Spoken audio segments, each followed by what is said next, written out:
legislative permission. Right. So from this we understand that the person who's selling a commodity for another person, له حالات, this person has different situations. الحالة الأولى, the first situation, the scholars they say أن يكون بائعا لمصلحة نفسه. Okay, the first situation is that the wakil sells for his or her own benefit, and this type of selling, okay, if it's obviously done with the permission of the owner, is permissible. Okay, this type of buying and selling is halal and is permissible. ما هو دليل هذه القاعدة? The dalil of this qaida is the hadith of Hakim ibn Hizam, where he says that the Prophet sallallahu alaihi wasallam, he said, لا تبع ما ليس عندك. The Prophet said, do not sell that which you do not own.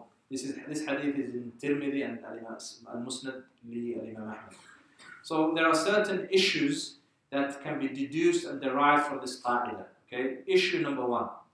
Okay, let's say Ahmed, he goes to a shop that sells car parts. It's a shop that sells car parts. He goes to the shop and he enters the shop and he says, I want this and I want that, and he mentions certain car parts. Okay, and then he says, how much? The shopkeeper, okay, says, all of this is going to cost you £10,000. You say, خلاص اشتريت, I have bought it, and قبلت, I accept. So the offer is him telling you how much it's going to cost. The qabul, the acceptance is you say, خلاص قبلت, I accept. Then he says, طيب, okay, just give me a second. He goes to his neighbor, who also sells car parts, because he doesn't actually have the parts. He goes to his neighbor and he says, listen, I want you to sell me I'm looking for these parts, and I'll buy them all of you, jumlatan, for £7,000. Then the person says, his neighbor says, okay, khalas, give me the £7,000, take the parts. He comes to you, you're still sitting in his shop, he comes to you with the parts, you're none the wiser, you're not sure, you don't know, whether he had this previously or not, but in reality, when the ijab and the qabul, the acceptance and the offering and acceptance was taking place, he did not physically have possession of those parts. So because of the fact that he didn't have physical possession of those parts, then this bay' is impermissible. This type of bay' or transaction is impermissible, and it is min al-bay' ma la yamlik. لأنه باع ما لا يملك, because he sold that which he does not own. طيب. The next issue, that's the first situation. The next situation is the same thing. You go to the same person, the shopkeeper who sells car parts, and you say to him, I'm looking for these specific parts. He says to you, listen, sit down for a second. Okay, go sit down. I'll deal with you in a minute. So he goes to his neighbor, and he says to his neighbor, I am looking for these specific parts. How much? So his neighbor says £7,000. He comes there, so he purchases the stuff from his neighbor for £7,000. Then he comes to you, you're still sitting in his shop. He comes to you and he says to you, I have the parts that you're looking for. I will sell them to you for £9,000. Okay, so he's making a profit of 2,000. So you say to him, qabilt, I accept. This type of bay', and he gives you the parts, you take the money, is correct. Because technically, no negotiations happen. You told him you're looking for those parts. He told you to sit down. He didn't tell you he doesn't have them. Okay? He just went, got the parts for you. It's in his possession now, and then he sells it to you for a profit. This is just a bay' al-murabaha. This is just a normal, not bay' al-murabaha, so this is just a normal bay' or a normal buying and selling. طيب. And the third surah, which is a wasat. It's basically a surah. It is a situation which basically encompasses both situations, in the sense that it has some aspects of the situations that I mentioned. So say, for example, you come to the shopkeeper who sells car parts, and you say to him, I'm looking for these specific parts. and you go into some sort of negotiation. Okay, you go into some sort of negotiation with the shopkeeper. He tells you 6,000, you tell him 7,000. There's some negotiation. Okay, this situation is divided into two different sub-situations. The first situation is that the act or the transaction or the contract is signed, whether verbally or physically, the contract is signed before the shopkeeper takes possession of the spare parts, of the car parts. In this instance, then, the hukum of this, the ruling of this, is this type of bay' is again, la yajuz, is impermissible, because he has sold something that he doesn't technically possess, even if he was to get it afterwards. If he was to get it afterwards, if he wants to make the transaction halal, then he has to initiate a new transaction and tell you, listen, I didn't actually own those parts now, but now I own them, okay? It's the same price, do you still want them? Do you still want them? You can either say yes or no. And if he does this, then it becomes permissible. That's the first substitution. The second substitution is that the transaction hasn't been finalized, okay?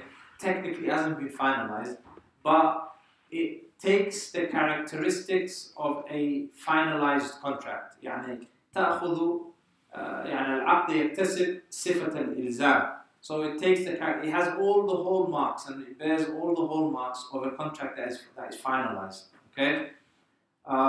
So the person, you haven't technically signed any agreement. Okay. However, he's basically somehow forcing you to purchase the products before he even has ownership of the product. So he's basically, how does this happen? He gives you a letter and he says you have to write the letter here. You have to take this letter. Okay, this is a pen. Write down, you will buy this stuff for me. But don't worry, it's not final, but just write it down. Okay, and sign it as well. Okay? Or he says to you, if you don't buy it after I've purchased it, you're liable for damages. Sign it. But we'll make a new act afterwards. Afterwards we'll initiate a new act. Here, huna la yajuz. This type of bay' is impermissible because the person is forcing you. He has taken the mutual consent out of the equation.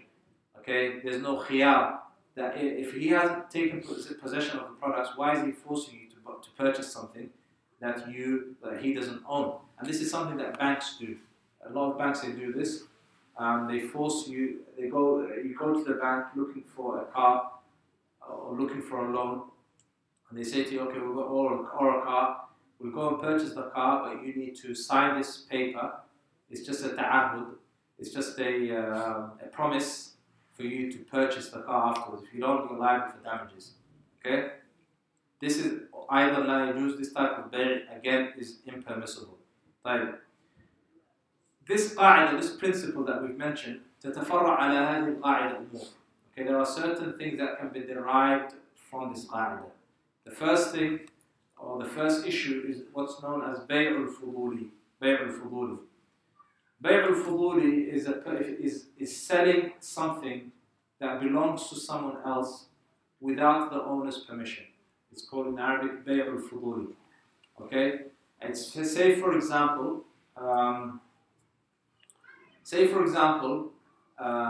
your brother or your friend, you've been hearing him telling you that he wants to sell his car. But he hasn't sold it for months and months. He's been talking about selling his car. So then one day you say to him, listen, Akhi, I need to go to London. Can I borrow your car just for the day? So he gives you the keys, you drive to London. And in London, you come across a person, or you go and auction his car or something. So you come across a person who's looking for a car. Or you sell it somehow. Anyway, well, it doesn't matter how, but you sell your friend's car. So technically, he hasn't given you permission to sell his car. He's just been speaking about selling. But you're thinking to yourself, let me do my brother a favor because he needs the money. I'm going to sell this car, and inshallah, he'll be happy with the price. Here, is this transaction operative or not? Is this transaction a transaction that is permissible or not? Meaning that does the person who you sold the car to, do they have rights to the car or not? Okay? There's a difference of opinion with regards to this issue. Some scholars, they say that this type of bay' is impermissible because it falls under the qa'idah bay' ma la tamlik. or بيع ما لا يعني selling that which you do not possess or own. Whereas other scholars they say that this بيع is subject to the condition that the original owner agrees to the transaction afterwards. So if after you have told your brother or your friend, listen, akhi, I've sold your car. If they say no, akhi, I don't accept that sale. I'm not happy with that sale. Then it's upon you to return the money back to the person who falsely bought the car and basically give the keys back to your friend. But if he says, yes, akhi, I'm happy with this money, alhamdulillah, jazakallah khair, then this bay' or this transaction is operative. And the proof of this is the hadith of Urwa ibn Abi Ja'd. Urwa ibn Abi Ja'd, the Prophet sallallahu alaihi wasallam gave him 1 dinar, and he said to Urwa, go and buy me a sheep. He gave him 1 dinar, go and buy me a sheep. What did Urwa do? Urwa went to the market and he bought 2 sheep for 1 dinar. Then he sold one of the sheep for 1 dinar, and he came back with the Prophet sallallahu alaihi wasallam with 1 dinar and with 2 dinars. No, with 1 dinar and 1 sheep. So Urwa radiallahu ta'ala anhu, he was given 1 dinar. He went and he bought 2 sheep for 1 dinar. Okay, so now he has no dinar, nothing. So then he sold one of the sheep for 1 dinar. So now that leaves him with 1 sheep and 1 dinar. So he came back to the Prophet sallallahu alaihi wasallam with the dinar and with the sheep. So what did the Prophet do? The Prophet was pleased and happy with his transaction. So Urwa, technically, the first transaction, which was when he purchased 2 sheep for 1 dinar, and the Prophet initially told him to buy 1 sheep, but he bought an extra sheep. So this is tasarruf min indihi. This is his own doing, and he didn't seek specific permission from the Prophet sallallahu alaihi wasallam to buy 2 sheep. And then he sold one of the sheep. He sold one of the sheep for 1 dinar.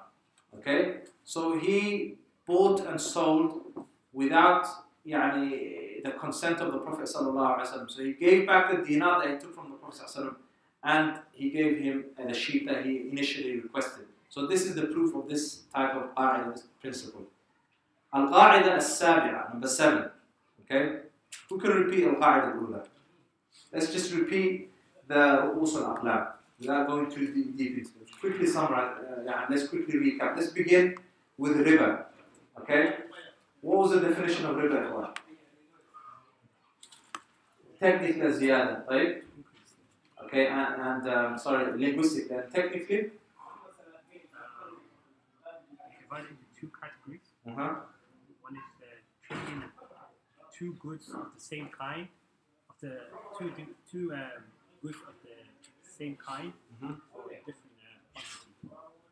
2 goods of the same, trading 2 goods of the same kind for different quantity. Okay, and what are the 6 ribawi commodities that the Prophet mentioned? Can anyone tell us the hadith itself? Who's going to tell us the actual hadith? Or who can tell us the 6 commodities that the Prophet mentioned? Let me begin for you. Gold, silver, wheat, barley, 4, salt, 5. There's 1 missing. Dates, 6. Okay. So if, for example, I was to purchase am I allowed to purchase 2 kilos of dates, or 1 kilo of dates, exchange it for 2 kilos of dates? Am I allowed? And if I'm not allowed, then what type of riba does this fall under? It falls into riba al-fadl. And what does fadl mean? The riba of increase or excess or ziyada. Who can give me an example of riba nasi'ah? Very simple. Who can give me an example of riba nasi'ah? Do you know hawala? No. If I go to him... Are you asking me or you're answering? No, I'm answering, sorry. Okay, go on. Riba nasi'ah. If I go to hawala and I say to him, I want to send this £100 to my brother in Kenya, and then I tell him I don't have it, I'll give it to you next week. That's because you're exchanging the pound for a dollar, For dollar, yeah. and you're spot. أحسنت يا ربا النسيئة. طيب. So we have riba al-fadl and riba al-nasi'ah. Who can tell me a verse or a hadith which tells us of the prohibition of riba? Any verse or any hadith. We mentioned quite a few verses. 8 verses to be exact. And I think 2 or 3 are hadith. نعم. الذهب بالذهب والفضة بالفضة والبر بالبر والشعير بالشعير والملح بالملح والتمر بالتمر. Okay. فإذا اختلف فإذا اختلفت هذه الأجناس فبيعوا كيف شئتم إذا كان يدا بيد. Okay. You've missed out the middle of the hadith. So the front and the middle of the hadith is سواء بسواء سواء بسواء مثل بمثل يدا بيد ها وها. طيب. That's the hadith of Abu Hurairah. The hadith of Abu Sa'id al-Khudri. What does the Prophet ﷺ say at the end after he mentioned the 6 riba commodities? He says sallallahu alayhi wa sallam, فَمَنْ زَادَ أَوْ اسْتَزَادَ فَقَدْ أَرْبَى الْآخِذُ وَالْمُعْطِي فِيهِ سَوَاء إِذَا كَانَ يَدًا بِيَدٍ. أحسنتم. جزاكم الله خيرا. طيب, that's an ayah from the Quran. وَأَحَلَّ اللَّهُ الْبَيْعَ وَحَرَّمَ الرِّبَا. Very simple. Just memorize this, inshallah. وَأَحَلَّ اللَّهُ الْبَيْعَ وَحَرَّمَ الرِّبَا. طيب. The next question is, does Islam, does money have a time value in Islam? The answer is no. Okay, the answer is, the simple answer is no. What do we mean by time value? It means today's £100 is the same as tomorrow's £100. It's exactly the same. Okay, there is no difference. Okay, what's the ruling on overdrafts? And what type of riba is overdrafts, if it is riba in the same? What's the ruling for us on overdrafts? ما حكم overdrafts? It's a form of loan. Okay, it's a loan. Okay, given to you by the bank, but it's not a loan that they give. It's a limit that they give you that you can take from them, and then you have to give it back in a specific period of time. Otherwise, they charge you something. So, what's the ruling on this? It's riba and nasi'ah. Why is it riba and nasi'ah? Because there's a delay. There's a delay in the payment. Okay, so once you say, for example, you have a limit of £1,000, and there's 900. You've used that £1,000 this month, and then you don't give it back to them in time. What do? They charge you, sir. So this is the interest. That this charge, whether they call it service charge, administration fee, admin fees, whatever, is riba. طيب, ما هي القاعدة الأولى? First, before we could turn into القاعدة الأولى, let's go back to القاعدة. إيش تعريف القاعدة؟ تعريف القاعدة حكم كلي in English or Arabic, whatever. Just tell me what a قاعدة is. حكم كلي يتعرف منه حكم الجزئيات الفقهية مباشرة. Yeah? ما معنى هذا? What do you think it means? قاعدة. You don't have to tell me the exact things that I mentioned, but what's your understanding of the قاعدة? No. It's a statement. It's a ruling.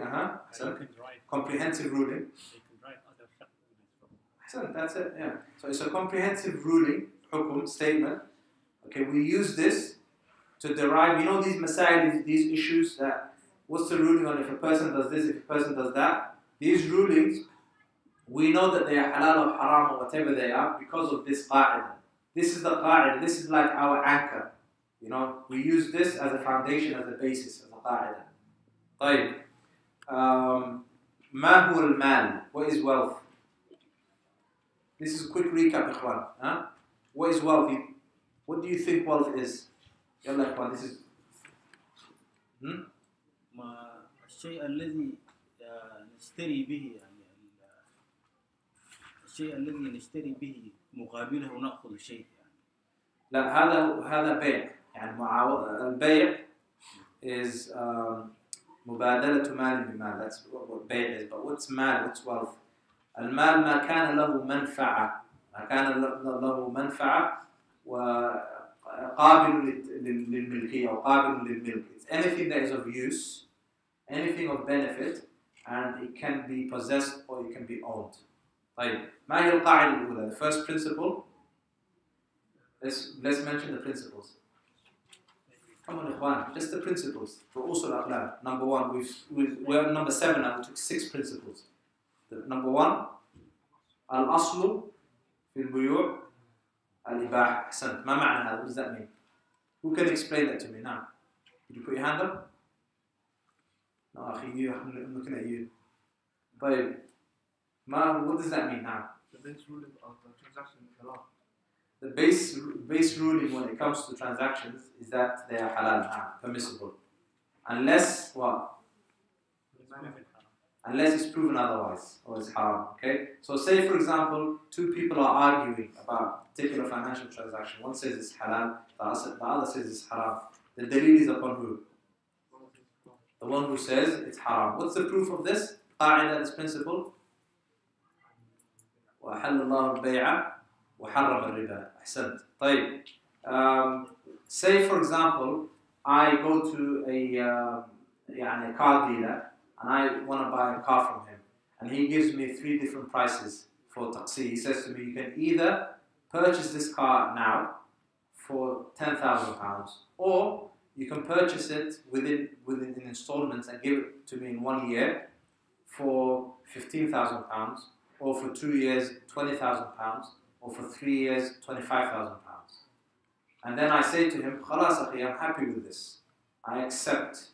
And he says, Khalas, here are the keys. What's the ruling on this? Why?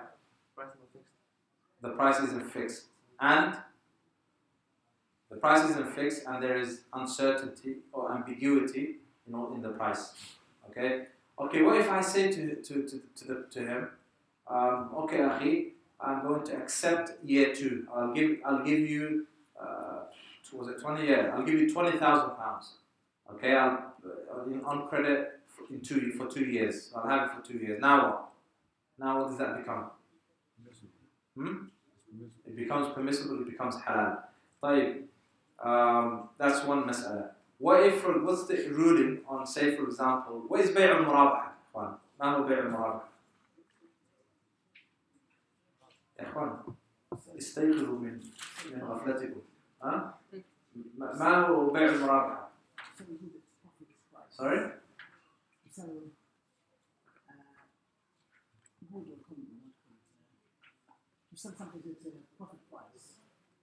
To sell something cost plus, it's a cost plus finance with a profit.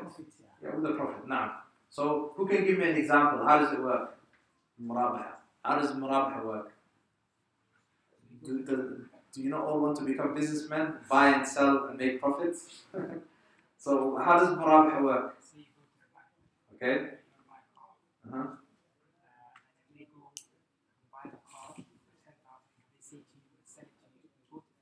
So they go and purchase the car. And then they choose to sell it to you for that plus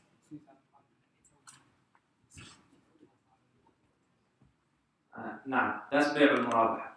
طيب, this issue that Liban mentioned, okay, what if the bank gives you a piece of paper, says that you have to promise to purchase this car after we sell it, or after we purchase it? Okay? Here, they're forcing you. Okay, here, what pillar? What is missing here? Ahsant, who said that? Nah, ahsant, mutual consent. At-taradi, the consent isn't there. They've taken that from you. Do you understand? They don't even own it yet, so how can they cause you to purchase it? That's the qa'idah al-ula. Number 2, second qa'idah. Quickly, ikhwan, let's quickly recap. What's the second qa'idah? Al-ibratu, come on, ikhwan, yalla. Al-ibratu في البيع إيش؟ In English or Arabic, whatever language you want to give, you say it to me. Say it in English, Arabic, or even Somali. عادي. What's the second قاعدة? We give precedence in buying and selling to what?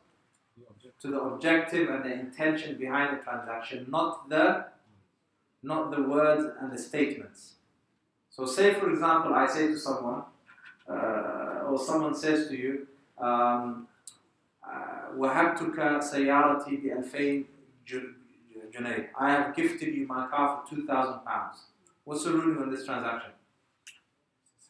It's a sale. How do we know it's a sale? From the context.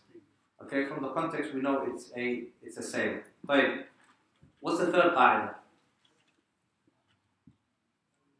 أين أنتم? Have I been speaking to الجدار والشارع يا إخوان؟ سبحان الله. At least if you're gonna make sure you just write رؤوس الأقلام. Make sure you just write the قاعدة. You don't have to write the تفاصيل and the issues, but just write the قاعدة يا إخوان. الله يهديكم. Number 3. I'm not sure it's number 3 or 4, but أن يمتلك الشيء الذي يريد أن يبيعه. No, that's not number 3. Okay. Number 3 القصود مؤثرة في العقود يا إخوان. القصد, objectives and intentions, okay, they affect the integrity of the contract. إخوان. Okay. Make sure you make a note of all of these issues إخوان. Let's continue inshallah, since I don't think you get number 4 and 5 and 6. Number 7. القاعدة السابعة الأصل في الشروط الإباحة والصحة. The asl or the basic rule, the base ruling or the base original ruling when it comes to conditions, when it comes to shurut, conditions, is that they are mubah and they are sahih. So these are conditions that a person stipulates. The base original ruling when it comes to conditions is that they are correct and they are sahih. طيب, there are 2 types of conditions إخوان. الشروط الشرعية والشروط الجعلية. الشروط الشرعية are legislative conditions. These are conditions that are mentioned in the Quran and the Sunnah. And they are conditions that have to be stipulated or met in every single financial contract. Otherwise that financial contract will become impermissible or will become defective or corrupted. This is a shurut al-shar'iyya. The shurut that are mentioned in the Quran and the Sunnah. Okay? Such as, for example, that the condition that the owner, the person selling a product, must own the product before they actually sell the product. وهكذا. الشروط الجعلية are man-made conditions. Okay? They are shurut that are mentioned or stipulated by each and every by the 2 parties. So, for example, these shurut, for example, when it comes to bay' or shira, is if a person says, I stipulate that I'll sell you my car, but I need to drive it or use it for a week. Okay, there's nothing in the Quran or the Sunnah that mentions this shart or condition, but because it doesn't contradict anything in the Quran and the Sunnah, this shart or this condition is correct, is permissible, yumda, is operative. Do you understand? This is called a shart al-ja'li. In nikah, for example, the scholars they give example. If a woman, for example, who is soon to be married, she places a condition in the marriage contract where she says to her soon to be husband that she doesn't allow him to marry a second wife. Okay, she says, I do not give you consent to marry a second wife. There's a difference of opinion according to the scholars as to whether this shart or this condition is honored or not honored. That's another total issue. That's a different issue. But this is a condition. And the proof of this is the hadith of the Prophet sallallahu alaihi wasallam. المسلمون على شروطهم إلا شرطا أحل حراما أو حرم حلالا. Where the Prophet sallallahu alaihi wasallam says that the Muslims are upon their conditions, except a condition that makes something that was halal, haram, and vice versa. Okay? What's the difference between الشروط الجعلية and الشروط الشرعية? Anyone? إيش الفرق بينهما? Does anyone know the difference? الجعلية والشروط الشرعية إيش الفرق بينهما؟ نعلم إيش هي؟ What do you think is the difference? طيب. الشروط الشرعية هي التي شرعها الشرع يعني. أحسنت خلاص. الشروط الشرعية هي التي شرعها الشرع. نعم. والشروط الجعلية غير ذلك. نعم. الشروط الشرعية are conditions that are mentioned in the Quran and the Sunnah, mentioned legislatively. الشروط الجعلية are otherwise. That's the first condition. The second condition is that that a financial transaction can never be permissible without unless unless all the shurut al-shar'iyya, unless all of the legislative shurut or conditions are met. Do you understand? However, a financial transaction does not need a shart ja'al, does not need a man-made transaction. So me and you now, we can buy and sell something without ever making or stipulating any conditions from each other or with each other. Okay, so that's also another difference. طيب. الشروط الشرعية, another difference is that the الشروط الشرعية كلها صحيحة. The legislative conditions, all of them are deemed as correct. As for الشروط الجعلية, then that's not the case. Some of them are correct, others are not correct. There are some man-made conditions that are correct, and there are some man-made conditions stipulated in the contract that are impermissible and revoked. طيب. So, for example, if a person stipulates a condition that is impermissible, for example, a condition that affects the integrity of the contract, or a condition that goes against the main objective of the bay' of the transaction, then it becomes impermissible. القاعدة الثامنة, the eighth قاعدة. Right. Who can give me, before we move on, a condition that is impermissible in a financial transaction?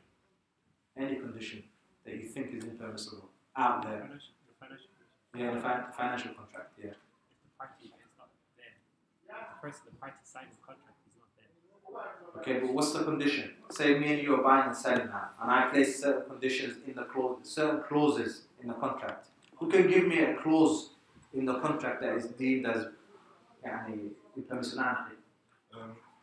Say somebody wants to buy a house, Yeah. and the bank or the institution don't actually own the house, yeah, and then the bank say, okay, we're going to purchase that house as long as you definitely agreed to buy it out in the future. Now, I said that's a condition that is impermissible because the bank, they have stipulated a condition in a contract for a commodity that they do not even own yet. Okay?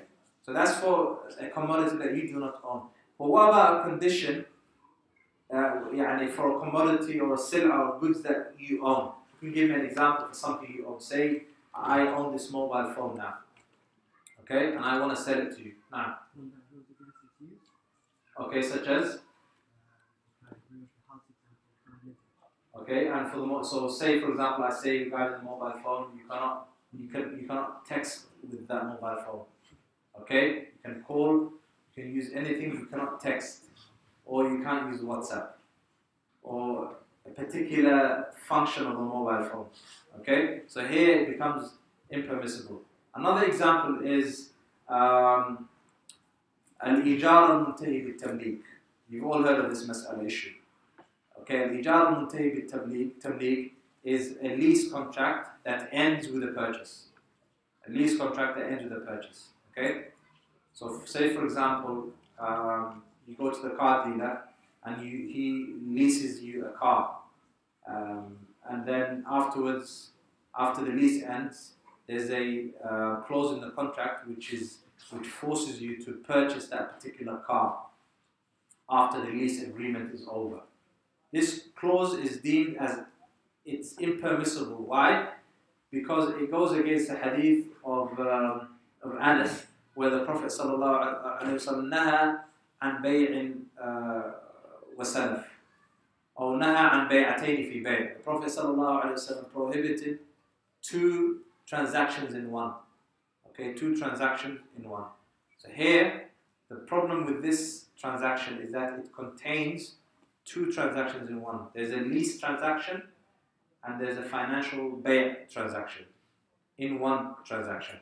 And on top of that, there is ilzam bishira, there is, you're being forced under duress to purchase that particular car.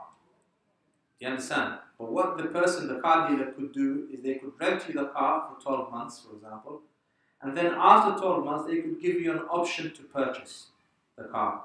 Okay?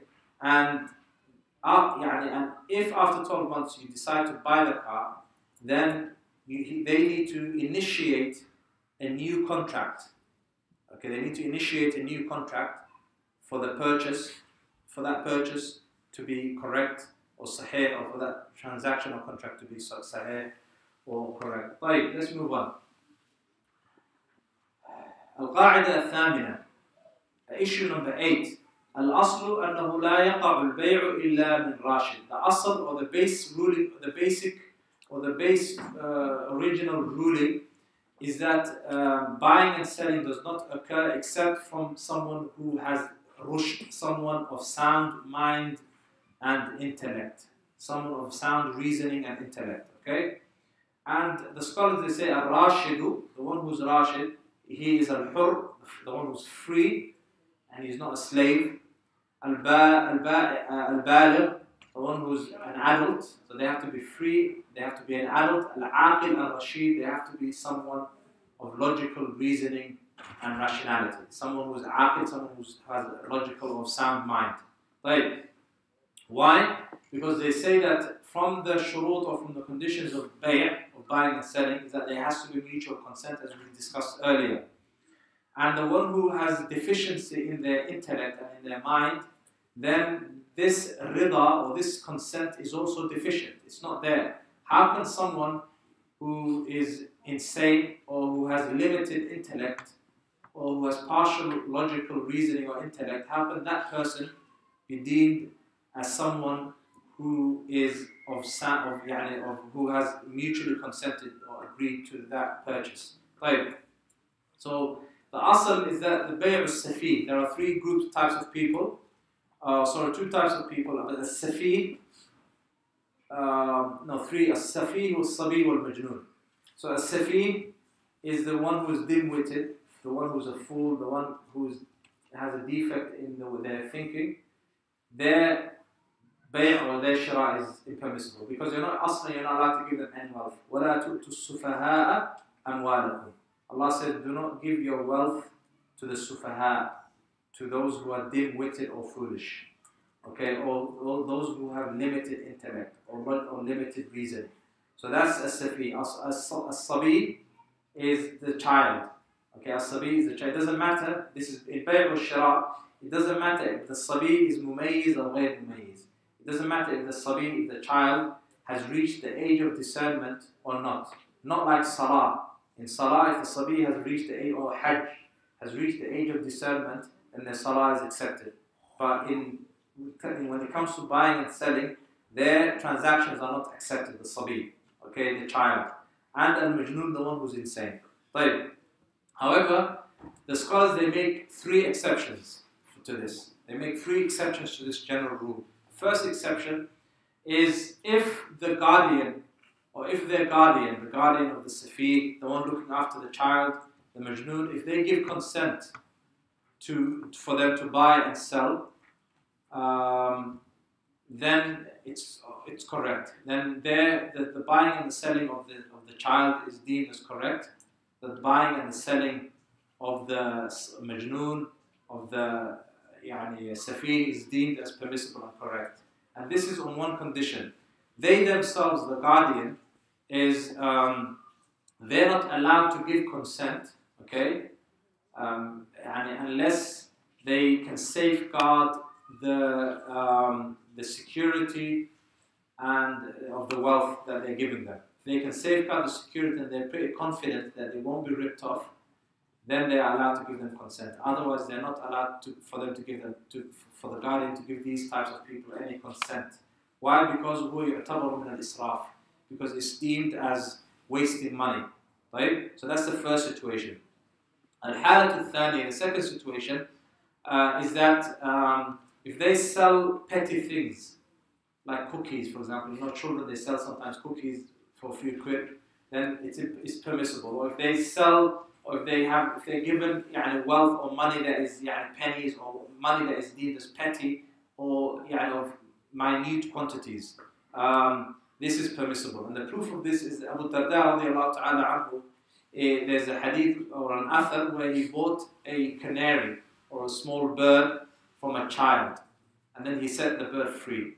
Okay, so this is proof. That's the second. The third thing, the third transaction, the third situation or exception is if there is a need, if there's hajj or a necessity, or if they need, if the sabi is hungry, for example, and they happen to have some money in their pocket, or they are thirsty, for example, and they're alone. Okay, in this instance, obviously there's a necessity. They can go and buy and sell, and then afterwards that transaction is deemed as operative.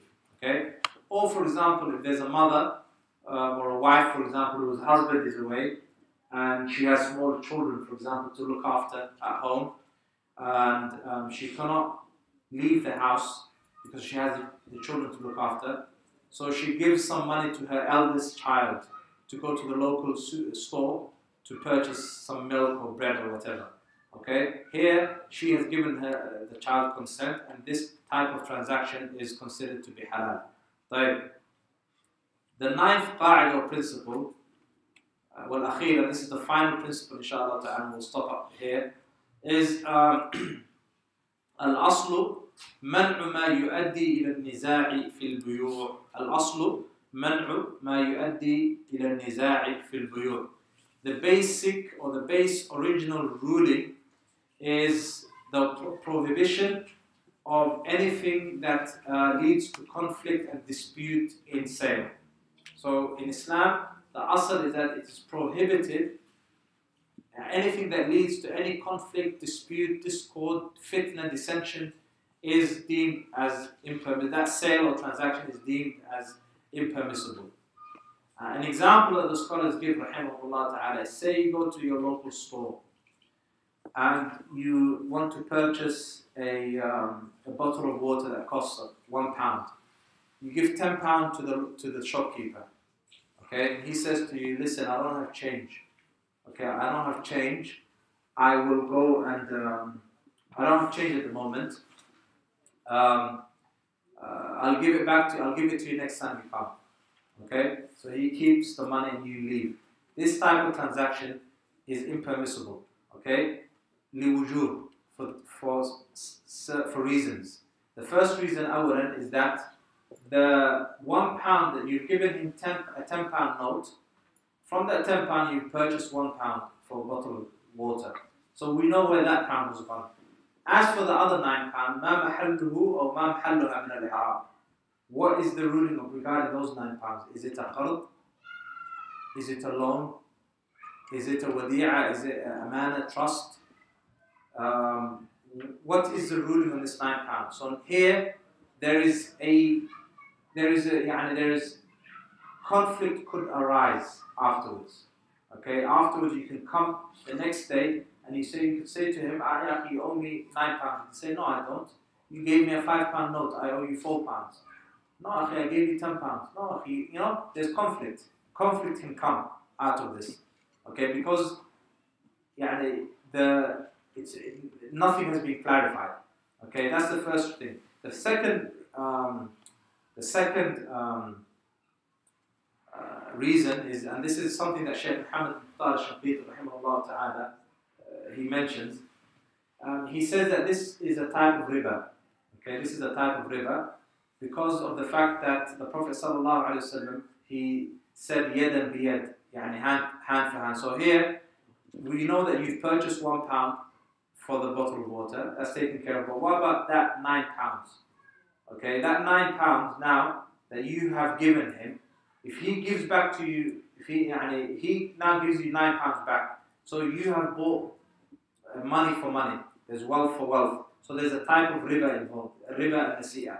Okay, there's a difference of opinion regarding this issue anyway. But this is the Sheikh's reasoning behind this. So there's a type of shubha or misconception in this. So anything that leads to conflict and dispute in sales transactions is deemed as haram or impermissible. What's the proof of this? The dalil or the proof of this qaida is all of the proofs and evidences that prohibit that encourage that the Muslims to be free from discord, dissension, and anything that all the adillah proofs that discourage tafarruq and fitna amongst the Muslims, such as the verse where Allah says, وَاعْتَصِمُوا بِحَبْلِ اللَّهِ جَمِيعًا وَلَا تَفَرَّقُوا. Hold firm to the rope of Allah and do not differ, do not dispute. All of those adillah. Also from the proofs are the buyu' that the Prophet ﷺ mentioned that are considered to be manhiyun anha, impermissible, such as bay'ul hasa, for example. Bay'ul hasa or bay'ul munamasa. Bay'ul munamasa is a type of transaction which took place in the days of Jahiliyyah, where the Arabs, where if a person entered a market, for example, and he happened to be searching through some products, and anything that he touches, they would force that person to purchase it. If he touches something physically, say you go to Marks and Spencer's, for example, and you start looking at the different clothes, anything you touch, you have to buy. This was called bay'ul mulamasa. This was deemed as impermissible. Another type of bay' was bay'ul hasa, the bay' of the throwing of pebbles, where if a person, for example, entered a market, for example, he was given pebbles and he was told, listen, okay, all of these things cost £10, okay, but some of them cost more than £10 and some of them cost less than £10. But here's a little pebble, a little rock, throw it. Anything that this rock lands on is yours for £10. Okay, here obviously, هناك نوع من الغرر. Okay, bay'ul gharar is, I'm not going to go into bay'ul gharar, it requires a sitting on its own, but bay'ul gharar, in a nutshell, it's buying and selling something that is uncertain or ambiguous. If there's any uncertainty in the bay', in the commodity that you're selling or you're purchasing, then it becomes impermissible. And the gharar that is impermissible is al-gharar al-fahish, not al-gharar al-yasir. Al-gharar al-fahish is severe uncertainty.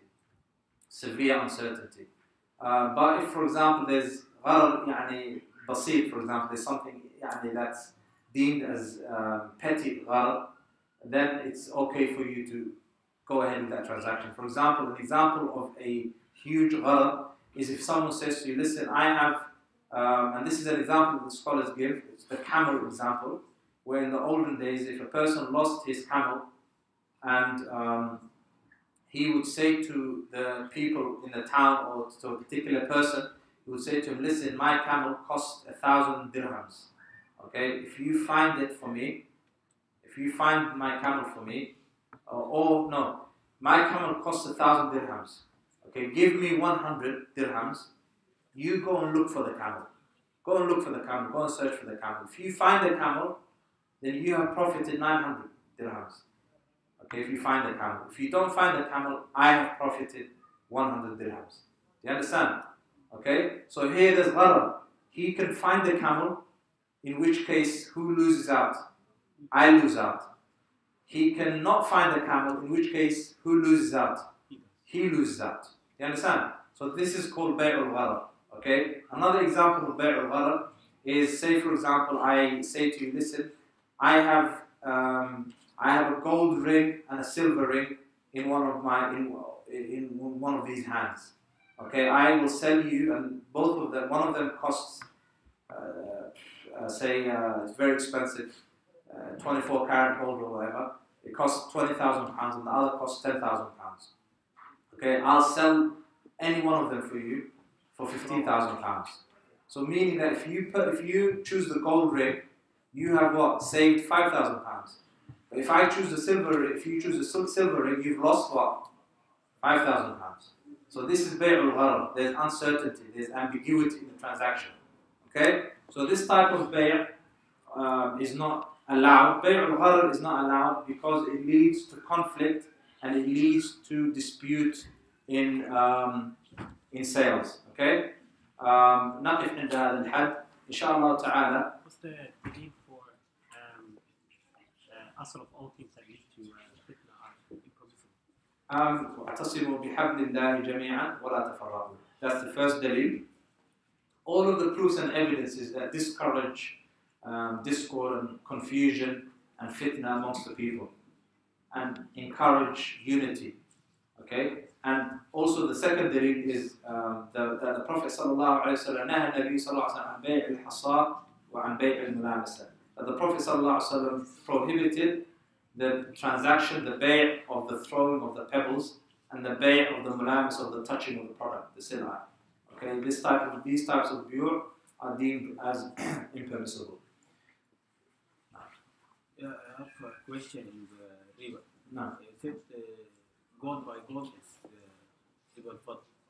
If I have piece of gold, I take it to the gold designer, and I change from him. I take the design like ring. I give them my gold same way. Is it real? So you have gold with you. Yeah. And you take your gold to the gold shop. Yeah. And then what happens? I exchange. I take other one. I give. You exchange the gold. Yes. Okay. This is permissible on one condition: that what you have given and what you got, the exchange, they have to be of exact same quantity.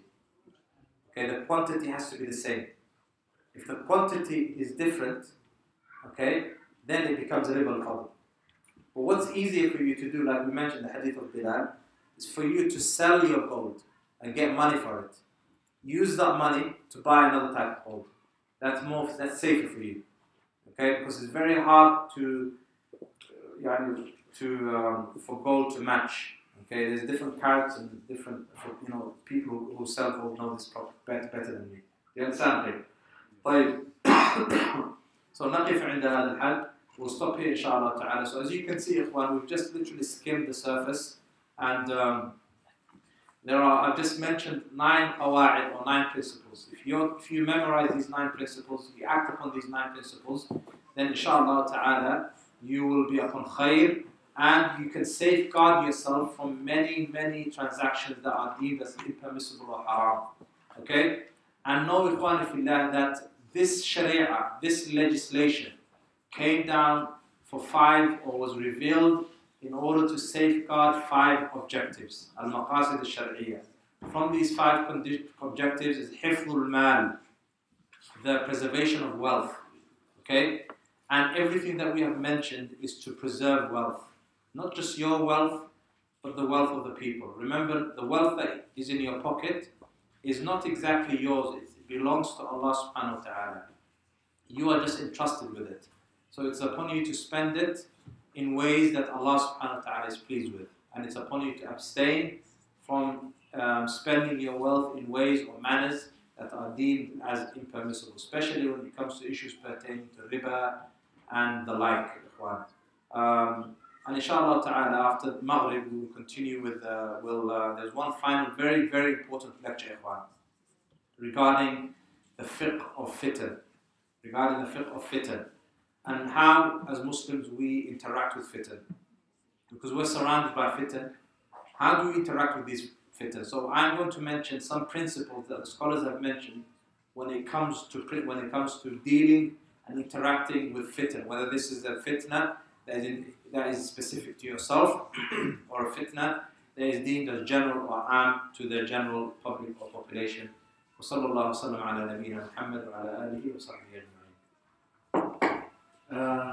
That concludes the 4 sessions, which would lead us to Maghrib is, I believe, 8:26. Then the next one will be a lecture on how to defend yourself from fitna, which should bring us to Salat al-Isha. That will conclude the schedule for today's event. So,